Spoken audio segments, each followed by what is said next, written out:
বেলা with Ratul. ভয়ের শুরু এখানে।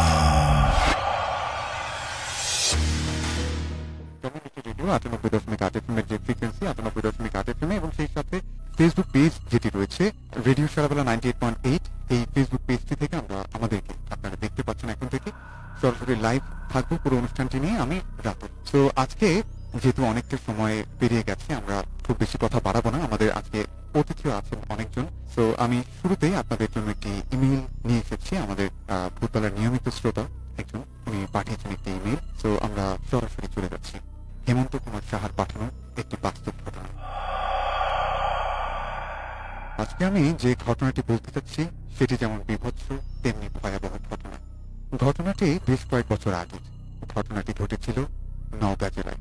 সময়টা যদিও এক্সাক্ট মনে পড়ছে না, তবে 2019 সালের শেষের দিক হতে পারে। আমার দাদির কাছে একজন স্থানীয় ডোম ঘটনাটি বলেছিলেন। আমি তার ভাষায় ঘটনাটি তুলে ধরলাম। আমি যখন ডোমের চাকরি পেলাম তখন আমাকে অনেকেই বারণ করেছিল ডোমের চাকরি না করতে, কিন্তু আমি সে সময় ছিলাম যুবক, সেই সাথে অনেক সাহসী। মানুষের কথায় কি আর চাকরি ছাড়া যায়, তাও আবার সরকারি চাকরি। আমি আমার কাজে সময় মতো যোগ দিলাম। প্রথম দিনে শুধু দেখলাম ওরা কি করে লাশ কাটে, দেখলাম কাটার আগে তোমরা নিয়মিত মদ খায়। আমি ভেবেছিলাম বুঝি যে পচা গন্ধ ভুলে থাকতে ওরা বুঝি মদ খায়। আমি কথা বলাতেই সে হাসলো আর আমায় বলল যে কেন খায় আস্তে আস্তে নিজেই বোঝা যাবে। আমি ডোম সম্প্রদায়ের লোক হলেও মদ খেতাম না। এভাবে বেশ কিছুদিন কেটে গেল। একদিন রাতে আমার ডিউটি ছিল। আমার উস্তাদ মানে আমার সিনিয়র ডোম আমি বললো যে রাতে আলো জ্বেলে রাখি, আর রাতে লাশ ঘরে ভুলেও ঢুকিস না কিন্তু।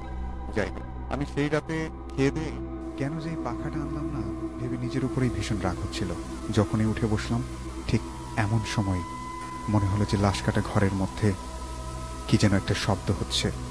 কোনো শিয়াল কুকুর লাশের ঘরে আলগা জানলা দিয়ে ভেতরে লাশ খাওয়ার জন্য ঢুকে পড়লো নাকি এরকম। আমি অন্ধকারের মধ্যে ধীরে ধীরে হাঁটতে হাঁটতে আন্দাজে লাশ কাটা ঘরের দরজা খুললাম আর দেখলাম ঘরের ভেতরের জানালার কাঁচ দিয়ে চাঁদের আলোয় ঘরটা আবছা আলোয় ভরে গেছে।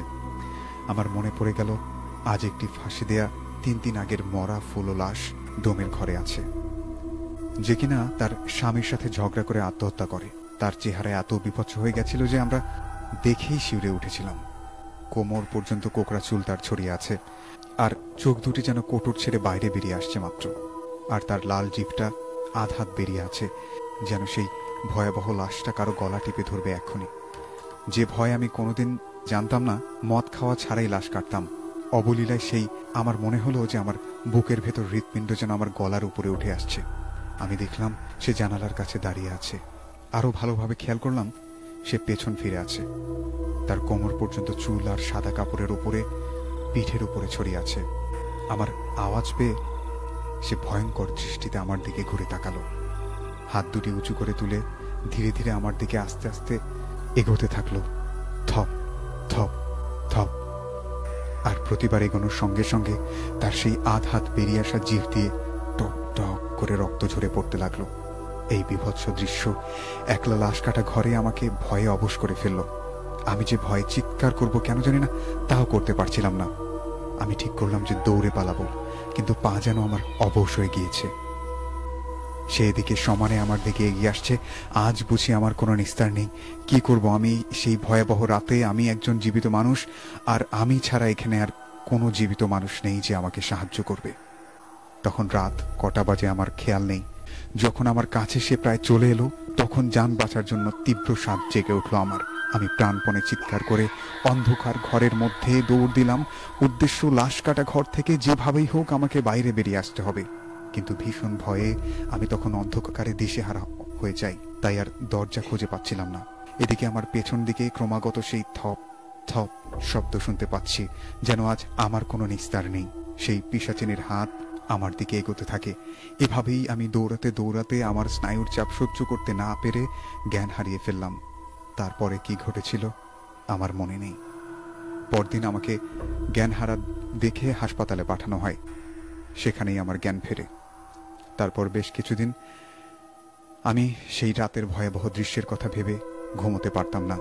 প্রায় 7 দিনের মতো আমার জ্বর ছিল। আজও সে কথা ভাবলে আমার শরীর শিউরে ওঠে। এই অসাধারণ একটি ঘটনা পাঠিয়েছেন আমাদেরকে হেমন্ত কুমার সাহা, মধ্যপাড়া গাইবান্ধা থেকে। প্রিয় শ্রোতা বন্ধুরা, আপনারা যারা শুনছেন এই মুহূর্তে আমাদের ভূতবেলা, তাদের সকলকে অনেক অনেক ধন্যবাদ যে আপনারা আমাদেরকে শুনছেন, আমাদেরকে এত ভালোবাসা জানিয়েছেন, এত চমৎকার চমৎকার ঘটনা পাঠাচ্ছেন। আপনাদের সঙ্গে যদি ঘটে যাওয়া কোনো ঘটনা থাকে, আপনি চাইলে আমাদের স্টুডিওতে এসে শেয়ার করতে পারেন, অথবা আপনারা যারা চান আপনার ঘটনাটি লিখে পাঠাবেন, সেই অপশনও রয়েছে। আপনি চাইলে আপনার ঘটনাটি লিখে আমাদের যে স্ক্রিনে দেওয়া আমাদের ইমেলটি রয়েছে bhoot.sarabeela@gmail.com এই মেইলে পাঠাতে পারেন। এছাড়াও আপনি চাইলে, যদি লিখতে অসুবিধা হয়, আপনি চাইলে আপনার ঘটনাটি রেকর্ড করে আমাদেরকে অডিও ক্লিপটি পাঠিয়ে দিতে পারেন। অবশ্যই আমাদের মেইল করতে হবে। এছাড়া যারা আমাদেরকে ফেসবুকে কমেন্ট বক্স আমাদের মাঝে আমাদেরকে শুনছেন, আমাদেরকে কমেন্ট করছেন, তারা কমেন্ট বক্সে আমাদেরকে জানিয়ে দিতে পারেন আপনাদের যদি কোনো ঘটে যাওয়া ঘটনা থাকে। এভাবে লিখবেন যে আপনার ঘটনা আছে, তাহলে আমরা আপনার সঙ্গে যোগাযোগ করে আপনাকে স্টুডিওতে আনার ব্যবস্থা করব। সো অনেকক্ষণ থেকে বকবক করছি, আর যেহেতু অনেকক্ষণ দেরিতে আমরা যুক্ত হয়েছি, এই জন্য খুব বেশি কথা বাড়াচ্ছি না। আমরা চলে যাচ্ছি আমাদের প্রথম অতিথির কাছে। ধন্যবাদ ভাইয়া আমাকে আমার গল্প বলার সুযোগ করে দেওয়ার জন্য। তো ভাইয়া, আমি যে ঘটনাটা বলতে যাচ্ছি, সেই ঘটনাটা হচ্ছে আমার আপন চাচা আর হচ্ছে আমার গ্রামের এক চাচাতো ভাই, তার সঙ্গে ঘটে যাও।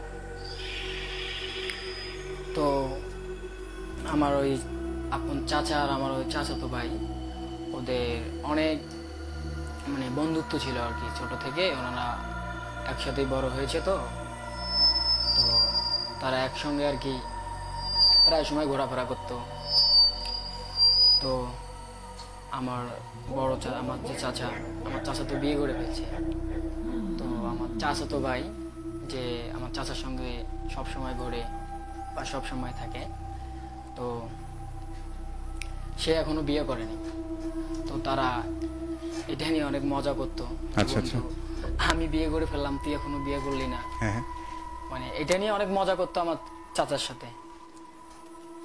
তো তার কিছুদিন পরেই আর কি আমার ওই চাচার সঙ্গে যে আমার চাচার সাথে ঘুরতো, সে আর কি বিয়ে করে ফেলছে। তো তার বিয়ের পর তারা হচ্ছে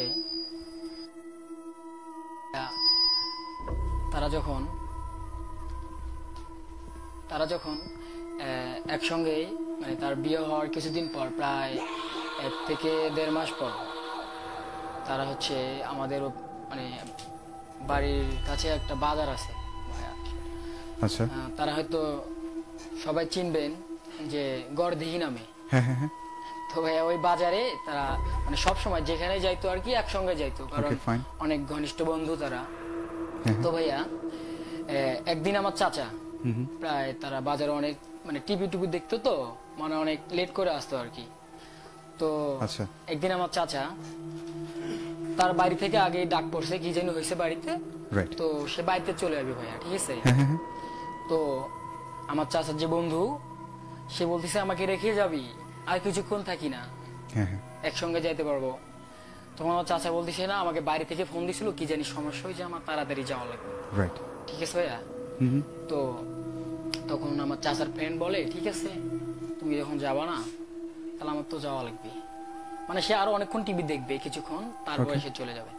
আমার চাচার তো দরকার, তার তো বাড়িতে যাইতে হবে। তো ভাইয়া আমার চাচা প্রায় তখন 10টা, 10:30টার মতো বাজে, তার কাছে একটা বাটন ফোন ছিল। তো সে যাওয়ার জন্য রওনা দিছে আর কি, বাজার থেকে বাড়িতে যাওয়ার জন্য রওনা দিছে।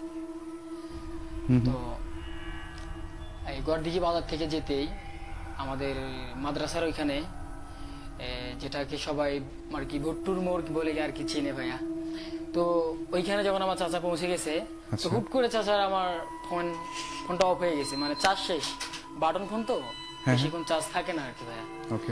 তারপর বন্ধ হয়ে যাওয়ার পর তো হুট করে আমার চাচা মানে মানে প্রথমে যখন সে লাইটটা জ্বালাইতেছিল না ভাইয়া, তো তখন তো তার মানে অন্য কোনো আর কি মনের ভিতরে কোনো কিছু ঢোকে নাই, সে চিন্তা ভাবনা করে নাই। যখন হুট করে ওইখানে যে লাইটটা অফ হয়ে গেছে, এর মনে হয়েছে এই জায়গাটা তো আগে থেকে অনেক খারাপ, 10টা 11টার পরে মানুষ যাইতে পারে না। তো ভাইয়া তখন আমার চাচা কি করবে মানে ভেবে পাচ্ছিল না যে এখন আমি সামনের দিকে যাব না পিছনের দিকে যাব। তো তখন তো আগে ওখানে অত বাড়ি ছিল না, তো ভাইয়া এখন তো প্রায় অনেক মানুষই ওখানে বাড়ি করছে। তো তখন আমার চাচা মানে একবার সামনে যাওয়ার চেষ্টা করে, আবার একবার পিছনে যাওয়ার চেষ্টা করে। সে এখন ভাবতেছে যে কই যাব আমি, সামনে যাব না পিছনে যাব, মানে মনের ভিতরে অনেক ভয়, মনের ভিতরে অনেক ভয় কাজ করছে তার। সে তখন তার হাতে যে ফোনটা ছিল সেটাও তো পিছনেও এখন যাইতে পারতেছে না, সামনের দিকে আর কি যাইতে পারতেছে না। সে ভাবতেছে এখন কোন দিকে যাব আমি। তো ভাইয়া অনেকক্ষণ ভাবাভাবির পর আমার চাচা সিদ্ধান্ত নিল যে না, আমার তো বাড়িতে যাইতেই হবে, জরুরি তলব, ঠিক আছে ভাইয়া। তো তখন আমার কাকা ওই রকম মানে আস্তে ধীরে, মানে অন্ধকার ছিল তো, সে সামনের দিকে আস্তে ধীরে আগাচ্ছিল ভাইয়া, ঠিক আছে। প্রায় যখন রাস্তার মাঝামাঝি চলে গেছে, মানে মাদ্রাসা থেকে রাস্তার মোড়টা মনে করেন যে প্রায় অনেকটা জায়গা ফাঁকা, তখন যে আমার কাকা যখন মাঝখানে চলে গেছে, তখন সে হুট করে মানে তার মনের ভিতর ভয় ঢুকে গেছে যে পিছন থেকে কে যেন তাকে মনে হয় ডাকছে যে কই যাও বা আমিও যাব তোমার সাথে, মানে সে শব্দটা শুনতে পাচ্ছে, ঠিক আছে। কিন্তু যখন আমার কাকা পিছনের দিকে তাকায়, ঘুরে তাকায়, তখন পিছনে কিছুই দেখতে পারে না। তো আবার সামনের দিকে যাওয়ার চেষ্টা করে, আবার সাইড থেকে কে যেন তাকে ডাকে যে সামনে যাস না, আমিও তোর সাথে যাবো, একসঙ্গে পার হই। তো ভাইয়া আমার চাচা তখন অনেক ভয়ের ভিতর পড়ে গেছে যে পিছন থেকে কে যেন কি জানি বলে, আবার সে পেছনে ঘোরে, কিন্তু ঠিক বাট কাউকে দেখতে পারে না, ওখানে কেউ নাই। তখন আমার চাচা ভাবলো যে না, আমার এখান থেকে তাড়াতাড়ি ভাগতে হবে, জায়গাটা অনেক খারাপ, মনের ভিতরে প্রচন্ড ভয় নিয়ে। তখন চাচা যখন মানে ওখান থেকে থেমে যখন ভাবার পর আবার যখন চলে যাবে সামনে, তো সে যখন 2 কদম সামনেই দেয়নি, এর ভিতরে পিছনে জানি মানে কিরকম একটা শব্দ হচ্ছে, মনে হয় যে কোনো কুকুর বা কোনো বিড়াল জাতীয় জিনিস তার পিছন দিয়ে হয়তো দৌড়াচ্ছে ভাইয়া, ঠিক আছে। তো তখন আমার কাকা হুট করে ওখানে থেমে গেছে যে কি আসতেছে পিছনে। তো হুট করে পিছনে ঘোরার পর দেখে যে একটা কুকুর, ঠিক আছে ভাইয়া, কুকুরটা এসে আমার চাচার পায়ের ওখানে দাঁড়াইছে একদম। তো আমার চাচা ভাবতেছে যে হয়তো তো কুকুর এই পাশ দিয়ে যাওয়ার চেষ্টা করতেছে আর কি। তো আমার কাকা এখন আবার সামনে যাবে, তো কাকা যখন সামনে যাবে কুকুরটা তার সাথে সাথে যায়, মানে কুকুরটা যে আমার চাচাকে এড়িয়ে যাবে তা যাচ্ছে না। তো আমার চাচা মানে চাচা মানে যতটুকু আগানোর চেষ্টা করে, কুকুরটাও ততটুকু আগানোর চেষ্টা করে, সে আর সামনে যাওয়ার কোনো চেষ্টা করে না। তো এক পর্যায়ে আমার কাকা অনেক ভয় পেল যে কিরকম একটা নিঝুম রাস্তা, কুকুরটা আমার সাধ্য হলো কেন, আমাকে ছেড়েও যাচ্ছে না বা আপনাকেও যেতে দিচ্ছে না, ওনাকেও যেতে দিচ্ছে না, আমার চাচাকে ওখান থেকে যেতে দিচ্ছে না। তো আমার কাকা যখন তাকে মনে করে যে ওখান থেকে খেদানোর চেষ্টা করবে, হ্যাঁ, তো যখনই কোনো কিছু দিয়ে আঘাত করার চেষ্টা করে, কুকুরটা তখন তার কাছ থেকে অল্প একটু ফাঁকা চলে যায়। আবার সে যখন সামনে যাওয়ার চেষ্টা করবে, মানে হুট করে তার পায়ের সামনে এসে দাঁড়ায়। তো এক পর্যায়ে আমার কাকা যখন ভাবলো যে না, এই তো সম্ভবত আমার পিছন ছাড়বে না, হয়তো কোনো কিছু হতে পারে। তো ভাইয়া আমার কাকা তখন ওখানে আমাদের এলাকাতে যেমন লাউ গাছ এরকম অনেক মানে খুঁটি দিয়ে আর কি উপরে চাল উঠায়, হ্যাঁ, তো ওখানে একটা বাঁশ ছিল। তো আমার কাকা ওটা রাগ করে মানে ওটা ভেঙে মানে ওকে একটা বাইরে দিতে যায়। তো যখন ওকে একটা বাইরে দিতে যায় ভাইয়া, যখন ওর উপরে বাড়িটা ফেলবে আর কি কুকুরটার উপর, মানে বাড়িটাও যখন ফেলছে, কুকুরটা ওখান থেকে উদয় হয়ে গেছে। সাথে সাথে আমার কাকা ভয়ের ভিতর পড়ে গেছে, এটা কি হলো, তার দম বন্ধ হয়ে আসতেছিল মনে হয়, মানে সে যে চিৎকার করবে আর কি, কাউকে ডাকাডাকি করবে ভাই, এরকম পজিশন তার নাই যে কি বলবো, বা মাদ্রাসায় তো অনেক লোক আছে, বা একটা চিৎকার দিলে হয়তো কেউ আসবে, কিন্তু এমন কোনো কিছু বলার ভাষা সে পাচ্ছে না। মানে এমন একটা প্রাণী ছিল না যে যার কাছে সাহায্য চাইবে, মানে না এমন কোনো প্রাণী বলতে ভাইয়া ওটা হচ্ছে কুকুর ছিল। মানে সে যখন থেকে মারতে যাবে, সাথে সাথে সে ওখান থেকে উধাও নাই, ভয়ঙ্কর একটা বিষয়। তো তখন তো ভয় পেয়ে গেছে, মানে কাউকে যে চিল্লাবে, ডাকবে, সামনে মাদ্রাসাতে লোক আছে তাদেরকে ডাকবে বা তারা ওখান থেকে আসবে, মানে সেরকম কোনো মানে শক্তি সে পাচ্ছে না, মানে কথা বলা সেরকম কোনো সাহস পাচ্ছে না সে। তো ভাইয়া প্রায় 8-10 মিনিট পর আমার কাকা ওখানে ঝিম লেগেছিল ওইখানে, যে কোন দেশে আছে সেটা বলতে পারতেছে না, মানে সে তার মনে একটাই চিন্তা যে সেখানে কি ছিল, আমি কাকে বাড়ি দিলাম আর সে নাই কেন, হুট করে তার মনের ভিতরে চিন্তা। প্রায় 8-10 মিনিট পরে তার মনে করেন যে হঠাৎ করে আবার সেন্স ফিরে আসছে যে না আমি তো এইখানে আছি। তখন ভাইয়া সে ওখান থেকে দ্রুত যাওয়ার চেষ্টা করে। ঠিক আছে, এখান থেকে দ্রুত চলে যাবে। ঘা ঘেমে যেন তার একদম মনে করেন যে অবস্থা খারাপ, শার্ট ভিজে চলে গেছে একদম। তো আমার কাকা যখন যাবে জোরে হাঁটতেছে, হুট করে সামন দিয়ে আবার ওই কুকুরটা এমন করে দৌড় মারছে ভাইয়া। ঠিক আছে, মানে সামনে যখন আগেচ্ছে মানে একটু জোরে যাচ্ছে, বাসায় চলে যাবে, এখন অনেক মনের ভিতর ভয়।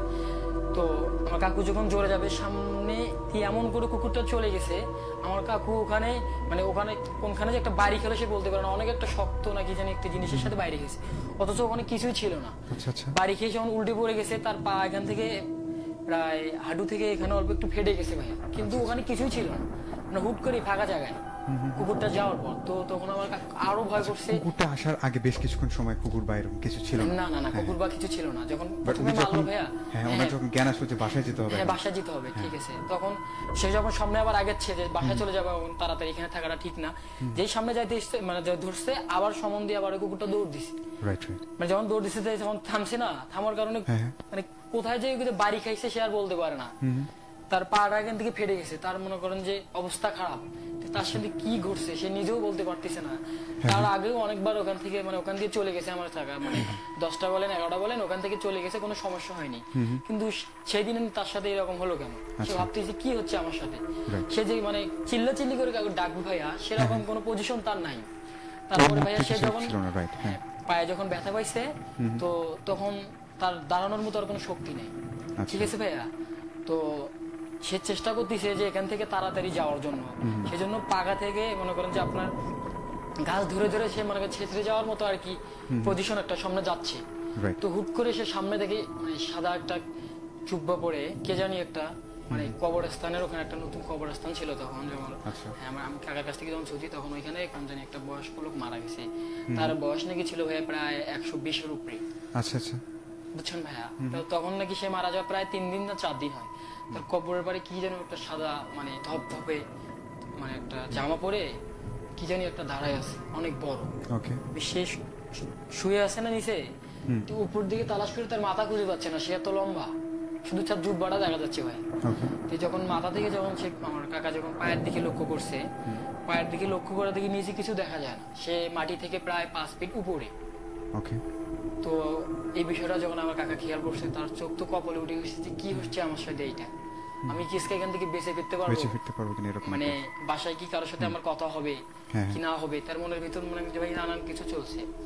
তো এক পর্যায়ে আমার চাচা যখন ওই পাটা ফেটে গেছে না ভাই, তার পা দিয়ে প্রচুর রক্ত পড়ছে, কিন্তু তার মানে পায়ের দিকে কোনো ধ্যান ধারণা ছিল না যে আমার পাটা ফেটে গেছে, আমি হাঁটতে পারতেছি না, আমি ঘাস ধরে ধরে ছেঁচড়ে ছেঁচড়ে বাসার দিকে যাওয়ার চেষ্টা করতেছি ভাই। ঠিক আছে, তো এক পর্যায়ে আমার কাকা যখন মানে ওইটা দেখেও মানে সে নিজে কি করবে কিছুই পাচ্ছিল না ভাই। ঠিক আছে, মানে সে যে জ্ঞান হারিয়ে ফেলবে সেরকম কোনো পজিশনে পাচ্ছিল না, সে খালি চিন্তা করতেছে এখান থেকে বাঁচবো কিভাবে। তো যখন আমার কাকা বললো যে যা হবে হবে, আজকে আমি ওই পাশ দিয়ে বাড়ি চলে যাবো, পিছনে তো করা সম্ভব নয়, পিছনে হয়তো আরো অনেকটা জায়গা, এখান দিয়ে গেলে আবার অন্য কোনো সমস্যা হতে পারে। আবার কোনো দিকে না ভেবে মানে সোজা ওই ছায়াটা আছে না ভাইয়া, ওর তল দিয়ে যাওয়ার চেষ্টা করছে, পাগা দিয়ে তো যাইতে পারতেছে না, এমনিতে তো পা ছিলে গেছে, আর তো ছিলে যাবে। তো সে ঘাসটা ধরে ধরে আর কি রাস্তার সাইডে যে ঘাসটা থাকে না ভাইয়া, ওইটা ধরে ধরে যাওয়ার চেষ্টা করতেছে। তো হঠাৎ করে যখন ওই ছায়াটার তলে যে আমার কাকা পৌঁছে যায়, সে উপর মুখে লক্ষ্য করে দেখে ভাইয়া মানে ওই সাদা ছায়াটা আর নেই। কিন্তু উপরে যে সাদা ছায়াটা ছিল ভাইয়া ওটা আর নেই, ওটা মনে করেন যে বিশাল আকারের একটা আগুন মানে আগুনের মতো গোলাকার ধারণ করছে। ঠিক আছে, গোলাকার ধারণ করে মনে হয় এমন পজিশন যে মনে হয় আমার কাকার গায়ে এসে পড়বে আর কি, মানে সেই রকম আর কি, কোনো মানে উপরে যেমন কিছু মালে নিচে পড়ে না, ওই রকম মনে হয় তার নিচের দিকে আসতেছে, তার শরীরের দিকে। সে তো অনেক ভয় করছে যে এটা হতে আসতেছে। তখন ভাইয়া তো কবর ছিল না, এখানে নতুন কবর, নতুন ঘিরা দিচ্ছে না ভাইয়া, শিয়াল বা কুকুরের ভয়ে ঘিরে টেরে দেয় না আর কি, নতুন কবর দিলে। তো ভাইয়া আমার কাকা তখন ওই কবর মানে নতুন যে ঘিরা দিচ্ছে না ভাইয়া, ওইটা শক্ত করে ধরছে, কিন্তু ওইটা যে এত ধারালো ছিল তার আর কোনো খেয়াল নাই ভাইয়া। সেই ধারালো মানে ওটা ধরছে, ধরার পর তার যে হাত কেটে গেছে, মানে সে যে মাথাটা নিচে নামাইছে, সে তারপর আর বলতে পারে না কি হয়েছে সেইখানে। আর তারপরে যখন আমার ওই চাচার বন্ধু আমার চাচাতো ভাই এলাকার সম্পর্কে ওনারা বা আরো যে লোক ছিল আমাদের এলাকার, ওনারা যখন চলে আসবে বাসায়, ওনারা তো তখন প্রায় অনেকজন ছিল, আমার কাকা তো একাই চলে আসছে। তো আমার ওই ভাইয়ার বন্ধুর কাছে নাকি আমার বাড়ি থেকে ফোন দিছি আমার দাদাই, ফোন দিয়ে বলছে ওই তো এখনো আসলো না, কই বাড়িতে তো অনেক দরকার। তখন মানে আমার ভাইয়ের চাচার বন্ধু বলছে না ও তো চলে গেছে অনেক আগে, এখনো বাড়িতে যায়নি, আপনি কি মস্কারি করতেছেন নাকি? মানে ওর বিশ্বাস হচ্ছে না যে এখান থেকে যেতে তো প্রায় 10 মিনিট লাগে, 15 মিনিট হয়ে গেছে কিন্তু এখনো যাইতে পারে নাই। এটা তো বিশ্বাসযোগ্য না। আর আমার চাচা ছিল যে কোনো কাজে ফাঁকি দিত না আর কি, সবাই মানে সবার কাছে সে বিশ্বাসী ছিল আর কি। তো ভাইয়া এই কথা ভাবতে ভাবতে তখন বলছে আমার দাদা যে না ও তো এখনো বাড়িতে আসে নাই, তোমরা দেখো না কোনোখানে বা কোনোখানে আটকা পড়ছে বা কোনো কিছু হয়েছে নাকি, বাড়িতে একটু আর ইমার্জেন্সি দরকার, বাড়িতে কোনো কিছু নিয়ে হয়তো সমস্যা হয়েছিল। তো ভাইয়া ওনারা তখন আর কি টিভি দেখা বন্ধ করে দিছে, প্রায় 11:30টার মতো বাজে। হ্যাঁ, তখন ওরাও টিভি দেখা বন্ধ করে দিয়ে বলছে এরকম ঘটনা, ও তো এখনো বাড়িতে পৌঁছায় নাই। কারণবশত আমি নাম বলতেছি না আমার ওই চাচাতো ভাইয়ের আর তোমার চাচার, হ্যাঁ এই জন্য এইভাবে বলতেছি আমি। তো তখন বলতেছে যে তাহলে দেখি রাস্তায় কোনো সমস্যা বা কোনো কিছু হইলো নাকি।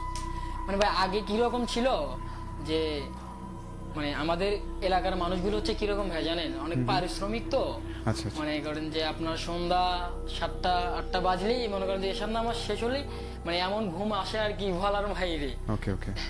গ্রামের মানুষ তো ভাই বোঝা যায় পরিশ্রমের কাজ করে, আবার সকাল সকাল ঘুম হয়।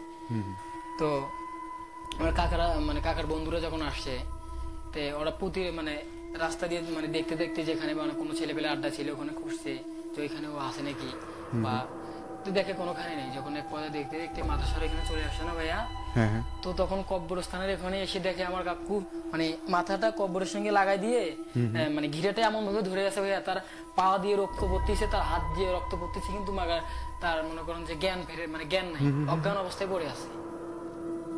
তো আমার কাকার যে বন্ধু তো চিল্লান দিয়ে উঠছে যে কি হয়েছে, বা কোনো জায়গায় আমার কাকার বন্ধু মনে করছে হয়তো কোনো গাড়ি হয়তো মেরে দিয়ে গেছে হয়তো, তার কারণে হয়তো ছিটকে পড়ে যায়, ওইরকম করে দিয়ে হাতে ব্যথা পাইছে, পায়ে ব্যথা হয়েছে। তারপরে ভাইয়া ধরাধরি করে নিয়ে যাওয়ার পর মাদ্রাসায় নিয়ে গেছে আগে, নিয়ে যাওয়ার পরে মা পানি টানি দিয়া বা অনেক ঝাড়ফুঁক দিয়া ঠিক করছে, বুঝছেন। ঠিক করার পরে ডাক্তার ডাকছে, ডাকার পরে তারপর আর জ্ঞান ফেরে নেই ভাইয়া, তো মাথায় পানি ঢালছে, মনে করেন যে ও একদমই মনে হয় যে শেষ নিঃশ্বাস নাই বলতেই চলে, এতটা ভয় করছে আর কি, মানে অনেকক্ষণ পর পর আর কি তার নিঃশ্বাসটা আসতেছে ভাইয়া। তো তারপরে আমার ওই চাচা জ্ঞান ফিরল অনেক পরে, তারপরে আমার চাচার ওই বন্ধুটা ওদেরকে খুলে বললো যে এইরকম ঘটনা ঘটছিল। তো আমি কিছুবার পরে বলতে পারি না, ওইখানে অজ্ঞান অবস্থায় পড়ে গেছি, ঠিক আছে।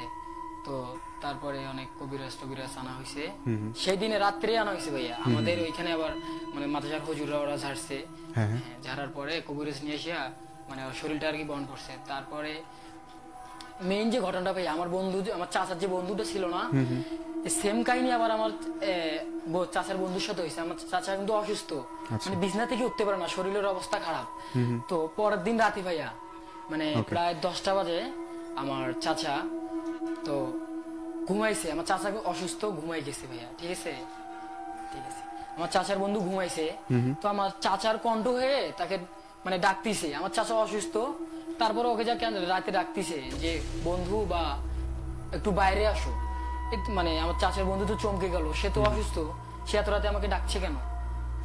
আচ্ছা ঠিক আছে, আমরা ধন্যবাদ, অনেক ধন্যবাদ। আমরা মোহাম্মদ হানিফ, আমরা তার কাছে শুনছিলাম ওনার চাচার সঙ্গে ঘটে যাওয়া বাস্তব একটি ঘটনা। এখন আমরা চলে যাচ্ছি আমাদের নিউজ ব্রেকে। সো নিউজ ব্রেকের পর আপনাদের সকলকে শোনার আমন্ত্রণ জানিয়ে এখনকার মতো এখানেই বিদায় নিচ্ছি, আর আপনাদের সঙ্গে আবারও খুব অল্প সময়ের মধ্যেই ফিরে আসছি নিউজ ব্রেকের পর। ভূত বেলা উইথ রাতুল, ভয়ের শুরু এখানে।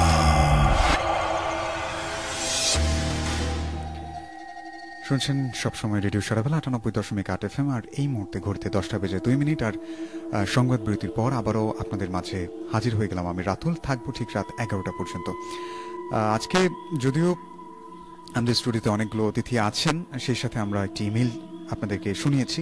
আশা করি আপনাদের ইমেইলটি ভালো লেগেছে, আর সেই সাথে আমাদের অতিথিরা যে ঘটনাগুলো শেয়ার করছেন আপনাদের অনেক ভালো লেগেছে। আপনারা কমেন্ট করে আমাদেরকে জানাতে পারেন যে কোন ঘটনাটি আপনার ভালো লাগছে, আপনারা কি ধরনের ঘটনা শুনতে চান, অথবা আপনার জীবনে যদি ঘটে যাওয়া কোনো ঘটনা থাকে অথবা আপনার শোনা যদি কোনো ঘটনা থেকে থাকে অবশ্যই আমাদেরকে জানাতে পারেন। আমাকে আপনার ঘটনাটি পাঠানোর জন্য যে পদ্ধতিটি ফলো করতে হবে সেটি হচ্ছে আমাদের স্ক্রিনে আপনি দেখতে পাচ্ছেন ফেসবুক লাইভে, সেখানে bhoot.sharabala@gmail.com একটি মেইল অ্যাড্রেস পিন করা আছে। আপনি চাইলে সেই মেইল অ্যাড্রেসে আপনার ঘটনাটি লিখে অথবা আপনি অডিও রেকর্ড করে আপনার অডিও ক্লিপটি আমাদেরকে পাঠিয়ে দিতে পারেন। এছাড়া ফেসবুকে যারা আমাদেরকে লাইভ দেখছেন, আমাদের ফেসবুক পেজটি খুঁজে পেতে হলে অবশ্যই আপনাকে ফেসবুক ব্রাউজারে গিয়ে সার্চ করতে হবে রেডিও সারাবেলা 98.8। সেখানে সার্চ করলে পেয়ে যাবেন একটি পেজ যেখানে 41,000 লাইক এবং 50,000-এর বেশি ফলোয়ার যুক্ত একটি পেজ রয়েছে। সেখানে লাইভ চলছে আমাদের ভূতবেলা।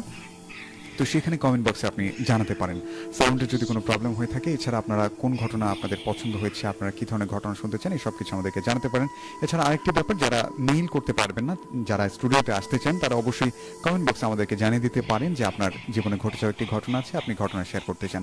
এভাবে লিখলে আমরা আপনার সঙ্গে যোগাযোগ করে কোনো একদিন আপনিও হতে পারেন আমাদের ভূতবেলার অতিথি। সো অনেকক্ষণ একটা লম্বা একটা বিরতিতে ছিলাম। সো আশা করি আপনারা যুক্ত আছেন আমাদের সাথে এখনো। সো আমি একটু দেখতে চাই কে কে আমাদের সাথে ছিলেন। আমি সেই কথাগুলোই ফিরবো, বাট তার আগে আমাদের যে অতিথি ছিলেন মোহাম্মদ হানিফ, ওনার বাকি অংশটুকু, ঘটনার বাকি অংশটুকু আমরা শুনি, তারপর আবার আপনাদের কথাগুলোতে ফিরবো। সো আমরা কোথায় ছেড়েছিলাম সেখান থেকে আবারও শুনবো। জি ভাইয়া, আমরা যেখানে ছাড়ছিলাম, তো আমার চাচা তো সেদিন মনে করেন যে ভয় পেয়ে অসুস্থ হয়ে গেছিল। তারপরে আমার কাকা তো অসুস্থ, মানে বিছানা থেকে উঠতে পারে না এমন একটা অবস্থা আর কি ভাইয়া, ঠিক আছে। তো তারপরের রাত্রেই ভাইয়া এই ঘটনাটা, আমার যে চাচার বন্ধু ছিল, তো ও প্রায় 10টা সাড়ে 10টা বাজে মানে রুমে গিয়ে আর কি ঘুমাইছে, ওকে দেখে গিয়ে রুমে যেয়ে ঘুমাইছে ভাইয়া, ঠিক আছে। তো আমার কাকার বন্ধু রুমে গিয়ে খাই দাই করে ঘুমাইতে ঘুমাইতে প্রায় 11টার মধ্যে বেজে গেছে ভাইয়া, ঠিক আছে। তো তখন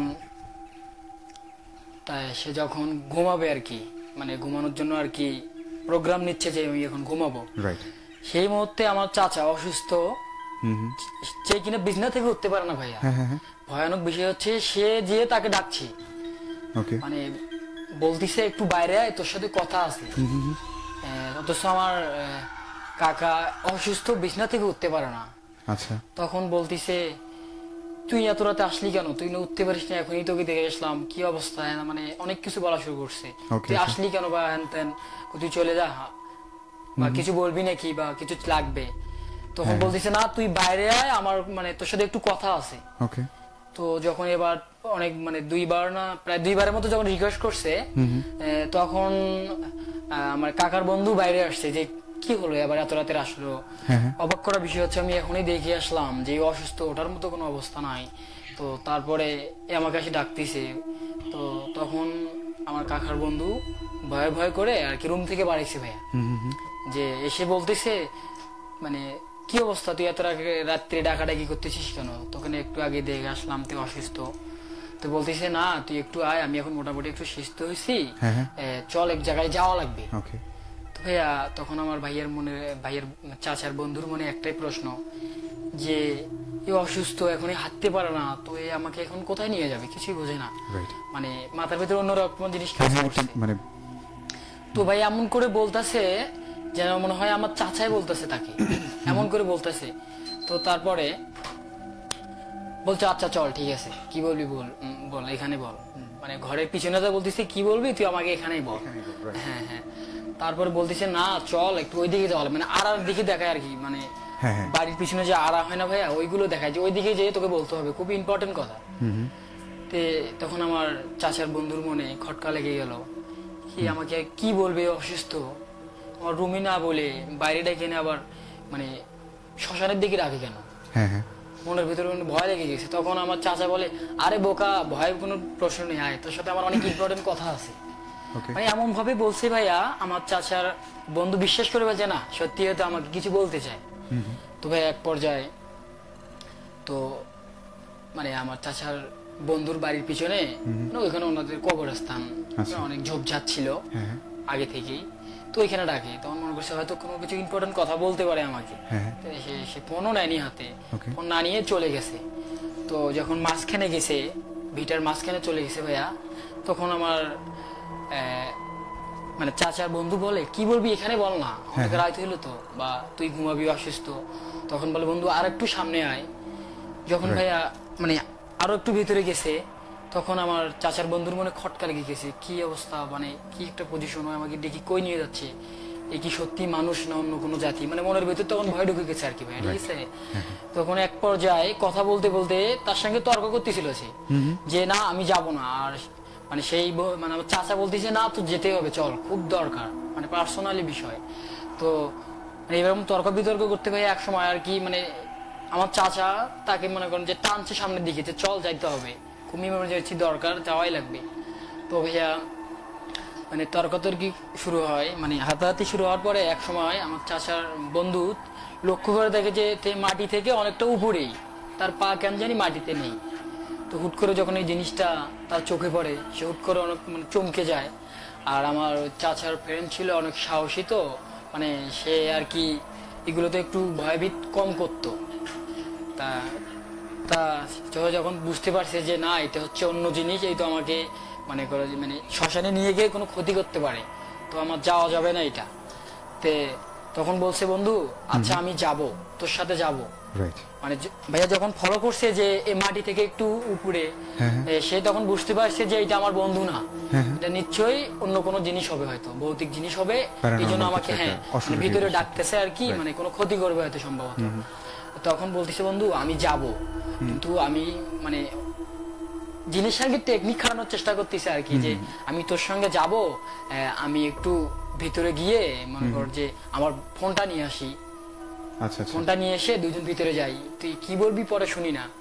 বলতেছে যা ফোন লাগবে না, আমিও তো ফোন নিয়ে আসিনি, তুই ভিতরে আয় না আমার সাথে, তোর সঙ্গে অনেক কথা আছে। তো ভাইয়া এক পর্যায়ে যখন অনেক কথা বলছে, মানে কাটাতে পারে নাই তার কথা, ভিতরে যে নিয়ে যাবে ভিটার ভিতরে, মানে কথাটা আর কি সে কাটাতে পারছে না, যে আমি যাব না। এক পর্যায়ে সে ভাবলো যে না যাওয়া ছাড়া তার কোনো উপায় নেই ভাইয়া। সে যে মনে করেন যখন ওর সঙ্গে সামনে যাবে, সে কিন্তু জানে ভাইয়া যে ওইটা অন্য জিনিস, কিন্তু ওইটা মানুষ না। তারপরেও তার মনে অনেকটা সাহস রেখে সে মনে মনে দোয়া পড়তেছে, আল্লাহ আমার জন্য কিছু না হয়, যা বলা লাগে আর কি। হ্যাঁ, তো ভাইয়া সে যখন বিটের মাঝখানে চলে গেছে, যাওয়ার পরে মানে নতুন যে একটা মানে কবর হয়েছে ওইখানে, মানে ওইটা বেশি দিন না, প্রায় 2-2.5 মাস 3 মাস হবে। মানে ওই কবর ওইখানে দাঁড়াইছে যে আমার চাচার রূপ ধরে যে জিন বা যে কোনো ভৌতিক জিনিস আর কি নিয়ে গেছে, ওইখানে আর কি ও যে দাঁড়াইছে, বলতেছে এইখানে আয়। তখন আমার কাকার বন্ধুর মাথায় একটা দিনই ঢুকে গেছি ভালো করে, যে আমার বন্ধুর সঙ্গে এরকম নতুন কবরস্থান নিয়ে একটা এরকম ভৌতিক জিনিস ঘটে গেল, আবার আমাকে ওখানে কেন রাখছি, তাহলে আমারও নিশ্চয়ই কোনো ক্ষতি করতে পারে। তখন সে মনে মনে ভাবলো যে হয়তো নিশ্চয়ই আমাদের দ্বারা, দুইজনের দ্বারা, আমরা তো সবসময় একসঙ্গে ঘুরি, আমরা নিশ্চয়ই বা ওদের কোনো ক্ষতি করছি, হয়তো তারা এই জন্য আমাদের ক্ষতি করার চেষ্টা করতেছে আর কি ওই কবরস্থানেই। তো ভাইয়া আমার তখন ভাইয়ার বন্ধু ওই জিনিসটা ভাইয়া ওখানে যে সামনে পিছনে ছিল, ওই মানে পিছন পাশ হয়ে দাঁড়াইছিল। আমার মনে করেন যে ভাইয়ের বন্ধুর মুখে ছিল না, আমার চাচার মানে রূপ ধরে যেটা গেছে আর কি। তো সে যখন বলতেছে আয় সামনে আয়, মানে সেই রকম হুবাহুব আমার চাচার কণ্ঠ হয়ে, মানে কণ্ঠর মতোই আর কি বলতেছে সামনে আয়। তখন আমার চাচা বলতেছে আচ্ছা যাচ্ছি, দাঁড়া, মানে প্যান্টটা বা লুঙ্গিটা ঠিক করে নেই, তুই ওখানে দাঁড়া।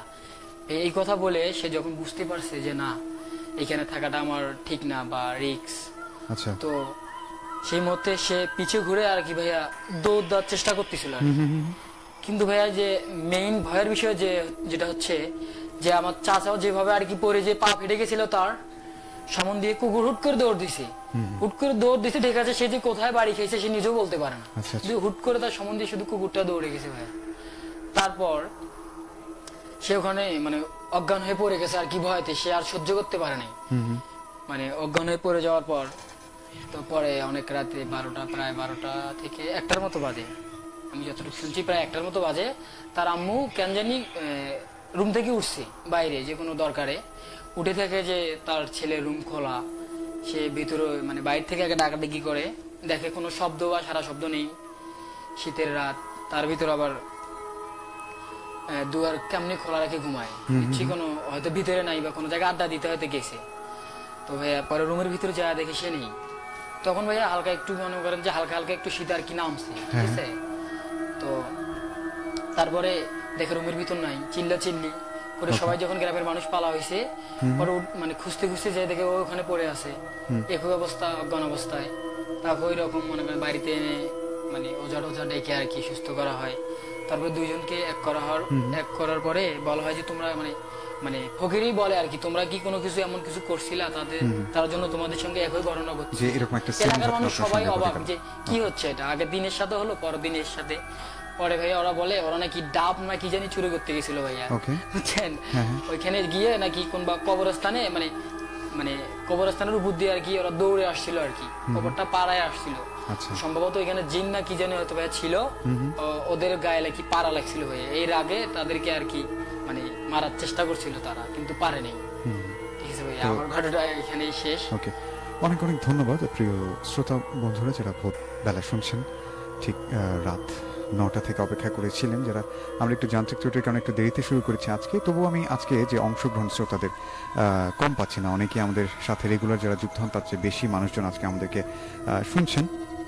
সো ব্যাপারটা যদিও একদিক থেকে ভালো, আবার আমাদের যে ফল্ট আজকে একটু হয়েছে সেটার জন্য আন্তরিকভাবে দুঃখিত। তবে অনেকক্ষণ থেকেই আমরা ঘটনা শুনছিলাম। সো এখন আমি আপনাদের কথাবার্তায় ফিরতে চাই। আপনারা আপনাদের কথাবার্তাগুলো আমাদেরকে জানাতে পারেন, আপনাদের ভৌতিক অনুভূতিগুলো আমাদেরকে লিখে জানাতে পারেন। অবশ্যই সেটি হচ্ছে আমাদের ফেসবুক যে পেজটি রয়েছে সেখানে লাইভ চলছে, আপনি লাইভ দেখতে পাচ্ছেন। এর পাশাপাশি কমেন্ট বক্সে আপনার অনুভূতিগুলো জানাতে পারছেন। এটা খুব একটা ইজিয়েস্ট একটা ওয়ে।